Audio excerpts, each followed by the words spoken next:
What is good, everyone? It's your boy Paul here, back bringing you another list of 7 underrated Nintendo Switch games. And the first game that I absolutely have to talk about is Advance Wars 1 plus 2 Reboot Camp, because I think it is definitely kind of tragic that this game has not been spoken about more. This game is a phenomenal strategy video game. And this game kind of plays like the Fire Emblem games. You have your turn-based strategy, combat takes place on a grid, so it's kind of like playing chess in a way, but it's a little bit different than Fire Emblem in that it doesn't have the RPG mechanics where you level up your units and customize their classes and everything.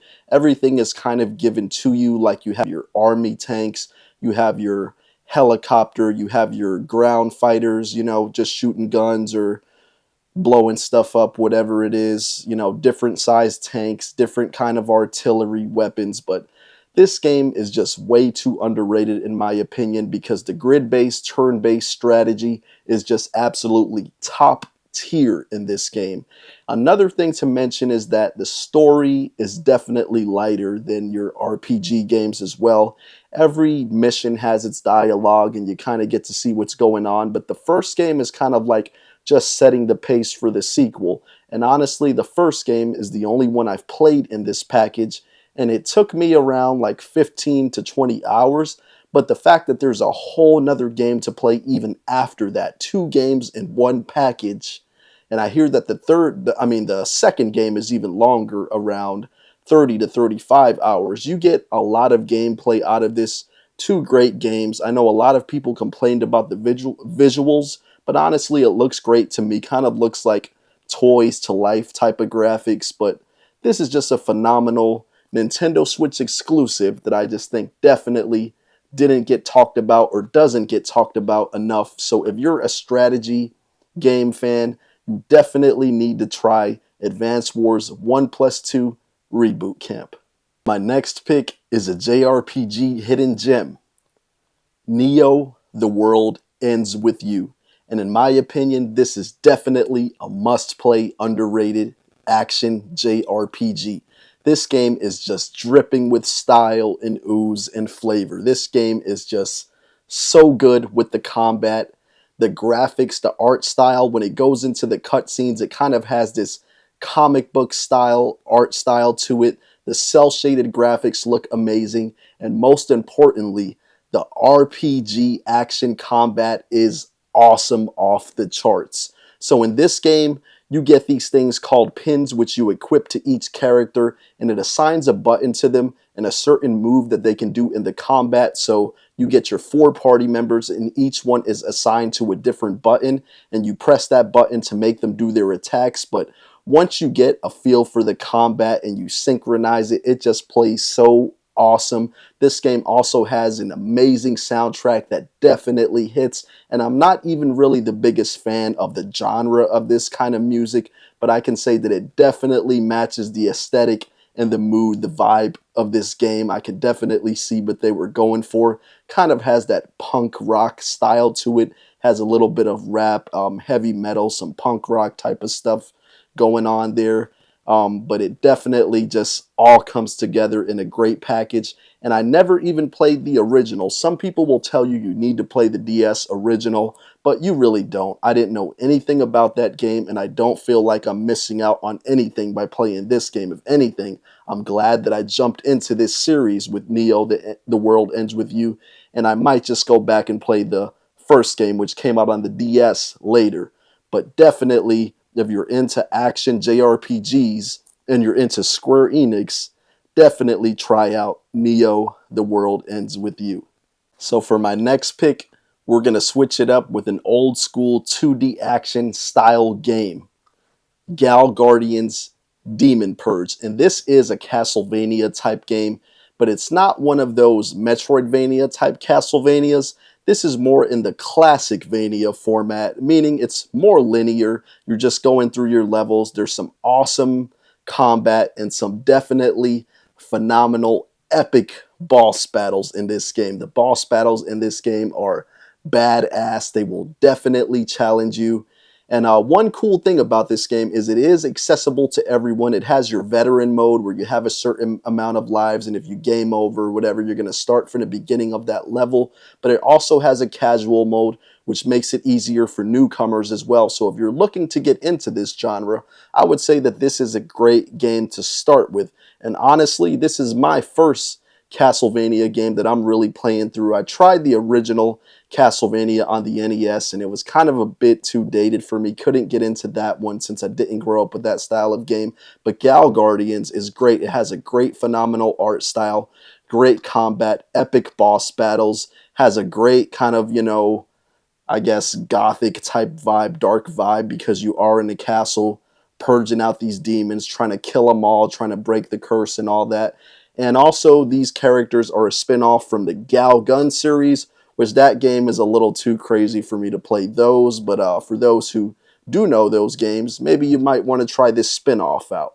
Fire Emblem Engage, in my opinion, is one of the best AAA first-party Nintendo Switch games that we have gotten toward the end of the Nintendo Switch life cycle. And I just feel like this game just didn't get the praise that it deserved. This has some of the best graphics on the Nintendo Switch and definitely some of the best strategy RPG combat out there.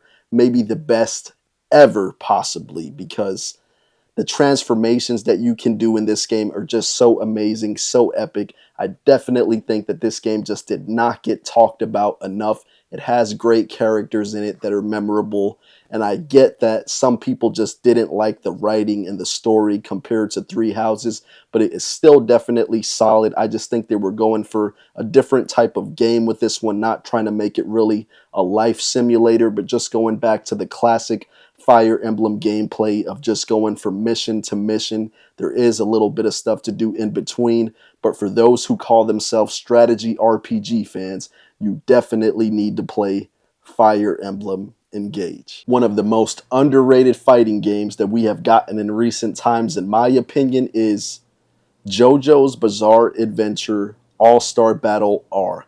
This game is epic. It kind of plays like a King of Fighters type of game with the gameplay. And some of the finisher moves that you can do in this game are just kind of off the charts crazy. And I will just put this out there for people who might want to know this information. It does run at 30 frames per second compared to 60 frames on other consoles. But honestly, I didn't even notice the difference. But the Nintendo Switch is the only modern console I owned. But I did play this with my cousin, who primarily plays on his PS5, and he didn't have any complaints about it. He thought it was a dope game too. We had a lot of fun with it, and this is just a really awesome arcade-style fighting game. Definitely underrated, definitely did not get talked about enough. Has a huge roster of characters, has a lot to do in the gameplay. I believe it has a story mode, all that. Honestly, I haven't played it that much because when I play fighting games, I pretty much just like to play with someone else, get into the multiplayer. I don't really play them a lot on my own, but I hear that it does have a lot of content for the single player, with the story mode for the characters and everything. But a roster with 50 characters, I don't think you get that in most arcade style fighting games. So there is a lot of fun to be had here. If you have a Nintendo Switch and you're into this style of game, do not sleep on this one. Definitely underrated. Once again, I do got to shout out my boy Radbash Gaming for telling me about the game when he came on my channel for a collab video. I'll put that on an end screen at the end of this one, telling me about Broforce, because this game is a freaking epic 2D action run and gun shoot 'em up. It's a ton of fun, and honestly, I haven't played the single player either with this one, because this game is just so fun to play co-op with. If you have at least one other person to play with, I'm telling you, you will have a freaking blast with this game. This is the type of game that will kind of make you start to get loud, might even make you say a bit of swear words, because I mean, you might die a lot in this game, but it definitely provides a challenge, and it definitely provides a load of action. This game is just phenomenal. This is one of those games that you can hear people like me talk about it and tell you what a good game it is, but until you play it for yourself, you're just not going to get it. So if you like 2D platformers, action games, run and gun shoot 'em ups. I definitely highly recommend that you play Broforce on the Nintendo Switch or anywhere else that you can play it. This is a must-play action game, in my opinion. Definitely underrated, doesn't get talked about enough. Classic indie game. Now, this next game I have talked about on the channel multiple times, but I still feel that this game definitely doesn't get the credit it deserves, probably because it's an indie game that I hear was developed by pretty much one single person, which is amazing.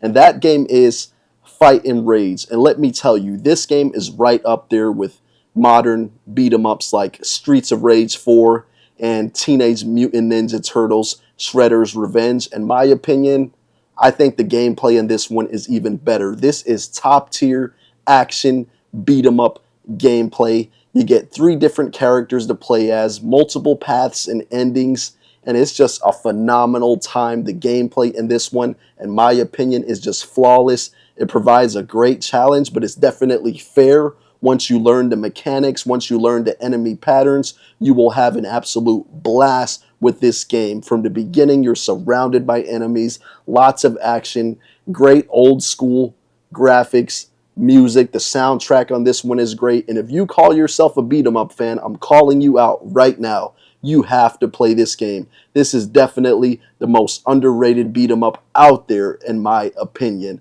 So thank you so much for watching. If you like this content, please drop a like on this video and subscribe to the channel for more epic content.